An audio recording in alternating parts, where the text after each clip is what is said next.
पूस की रात मुंशी प्रेमचंद की एक अत्यंत प्रसिद्ध और यथार्थवादी कहानी है जो भारतीय ग्रामीण जीवन, किसान की दयनीय स्थिति, गरीबी, शोषण और प्रकृति से संघर्ष को बहुत गहराई से प्रस्तुत करती है। यह कहानी केवल ठंड की रात की कथा नहीं है, बल्कि उस सामाजिक व्यवस्था की कहानी है जिसमें गरीब किसान हर हाल में हारता है। कहानी का समय पूस का महीना है। उत्तर भारत में यह महीना अत्यधिक ठंड के लिए जाना जाता है। रातें बर्फ जैसी ठंडी होती हैं और खुले खेतों में रहना लगभग असहनीय हो जाता है। इसी ठंड में गरीब किसान अपनी फसल की रखवाली करने को मजबूर होता है। मुख्य पात्र: एक हल्कू, एक गरीब, मजबूर और कर्ज में डूबा किसान। 2 मुन्नी, हल्कू की पत्नी। 3 साहूकार, अप्रत्यक्ष पात्र जो किसान के शोषण का प्रतीक है। 4 कुत्ता, जबरा, हल्कू का साथी जो कहानी में मानवीय संवेदना का प्रतीक बनता है। कहानी की शुरुआत हल्कू और उसकी पत्नी मुन्नी के संवाद से होती है।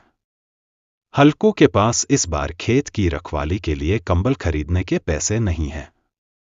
कड़ाके की ठंड में खेत पर रात बिताना उसके लिए बेहद कठिन है। वह चाहता है कि किसी तरह कंबल मिल जाए, लेकिन उसकी गरीबी आड़े आती है। हल्कू ने साहूकार से जो कर्ज लिया था, उसका ब्याज इतना बढ़ चुका है कि वह मूलधन से कई गुना हो गया है। मुन्नी चाहती है कि इस बार साहूकार को पैसे न देकर कंबल खरीदा जाए, लेकिन हल्कू जानता है कि अगर साहूकार को पैसे नहीं दिए तो वह अगले दिन सिर पर चढ़कर बैठ जाएगा। आखिरकार हल्कू मजबूरी में साहूकार को पैसे दे देता है और कंबल का सपना टूट जाता है। यह दृश्य किसान की उस मजबूरी को दिखाता है जिसमें वह अपनी मूल आवश्यकताओं को भी पूरा नहीं कर पाता।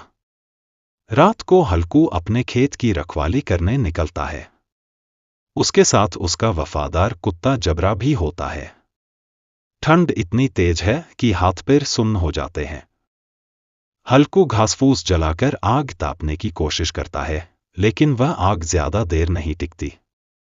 चारों ओर सन्नाटा है। ठंडी हवा शरीर को काट रही है। खुले आसमान के नीचे बैठा हल्कू कांप रहा है।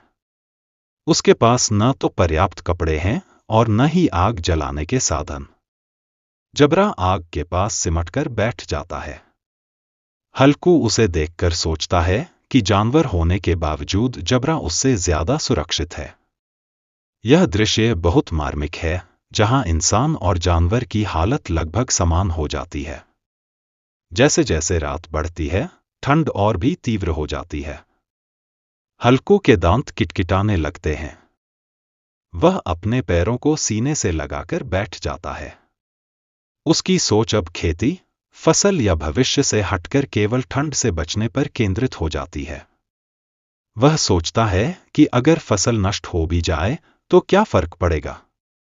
वैसे भी साहूकार और जमींदार सारा लाभ ले जाते हैं। किसान को तो सिर्फ मेहनत और कर्ज ही मिलता है। अत्यधिक ठंड और थकान के कारण हल्कू को नींद आने लगती है।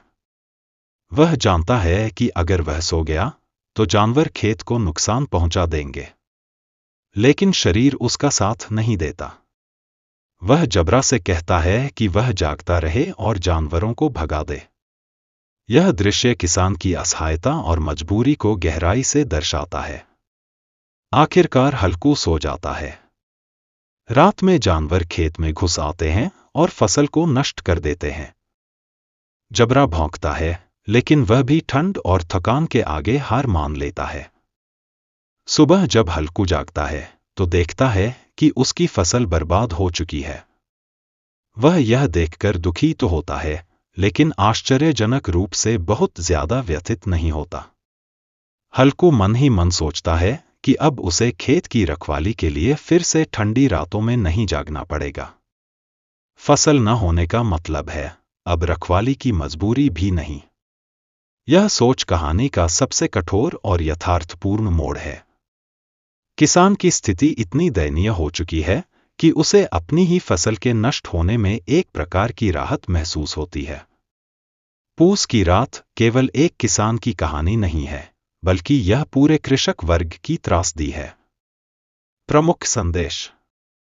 गरीबी इंसान से उसकी इच्छाएं छीन लेती है।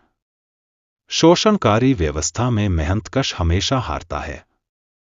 प्रकृति से संघर्ष से ज्यादा कठिन है सामाजिक अन्याय। किसान की मेहनत का फल उसे नहीं मिलता। मुंशी प्रेमचंद की यह कहानी सरल भाषा में बहुत गहरी बात कह जाती है।